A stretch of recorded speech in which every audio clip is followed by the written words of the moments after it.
I go by Charles Wickler. My pronouns are he, him, and I have been making art actively since the 60s. I graduated from college in 70s. Then I became an elementary art teacher, taught kindergarten through 5th grade. I continued to be involved at that time because I went back to get my master's, and I had a good experience of taking a couple of classes with Leanne Stevenson at Whitewater and John Colt at UWM, and they were both very encouraging. I just have been active the whole time since I was in college. A thinking artist, as I've shown Mars, I've pretty much been into commentary the last several years, which goes back to probably late 80s, early 90s. And I've always been very politically interested, teaching, being aware of the different backgrounds of people and the need to lift everybody up. It's very easy to be in fear and be down, especially the last few years, but the need to persevere and move forward and be conscious of our whole culture and the world. You know, we're not isolated. We might feel that way, but we aren't. It is easy to get very down, and we've seen that in the last 5-6 years especially. You know, one of the pieces at Walker's Point right now is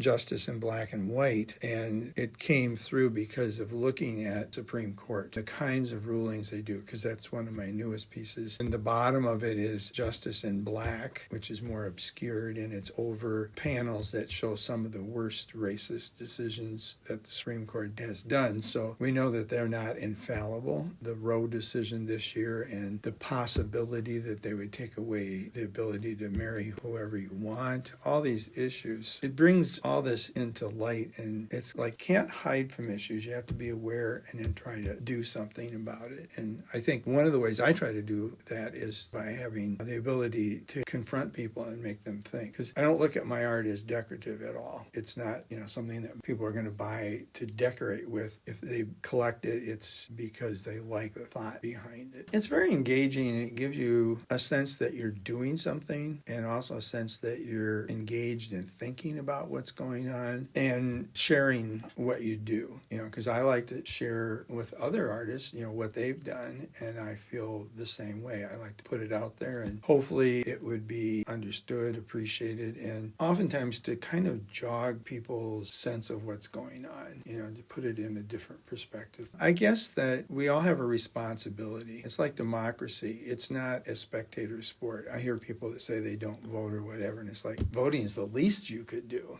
I mean, that doesn't take a whole lot to be informed. We've kind of lost friendships and stuff too, because it's just hard to put up with ignorance of people who they're informed by people who are telling them lies. It's just, you have a responsibility to know what kind of information you're getting and to filter that out. With youth especially, and having, I taught little kids. I actually have taught everything but junior high. Young people, it's the same thing. And I think there is a lot of hope because this election showed that more young people were engaged, thinking, and could see the importance of protecting democracy, protecting the environment, because even as much as democracy needs to be protected, the biggest underlying threat right now is saving the planet. It sounds out there, but it isn't. I mean, when you look at the wars going on and stuff, so much of it is based on, drought in certain countries, discrimination against people in certain countries, forced migrations, because, like at our southern border, we have all these people from Venezuela.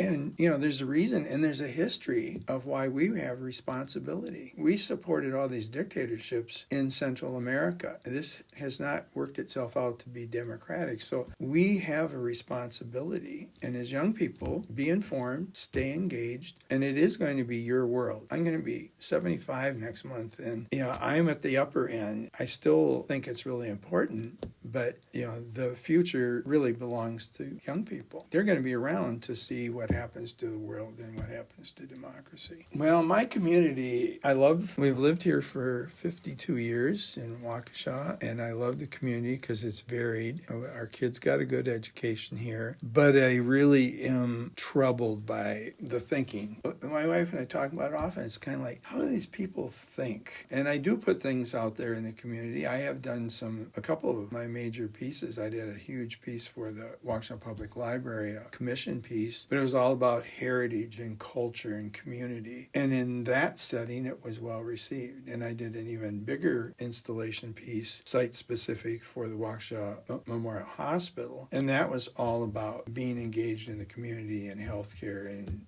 helping each other and do others. So there is a good element within the community, but I just find it hard to understand how so many people that I live around think the way they do. And I'm sure they think the same thing of me. You're crazy, liberal, left-wing or whatever. And it's like, I don't know. I just want the government to be responsible, help people, not kill people because of their race, and accept people in to do the most we can and not just be concerned for yourself and that you're getting a good deal. I know way too many people like that. It doesn't bother them. I've got mine. And it's like, well, can't we all have a better life? It just doesn't make sense why we aren't more concerned about other people. Well, Jane Bright, I believe, was the first director. She was the head of the Cudahy Gallery of Wisconsin Art at the Milwaukee Art Museum, which also showed local artists for years, and then they worked us out of the museum. So she was hired to run WPCA first, as far as I know. And she was a very engaging person. So I have shown at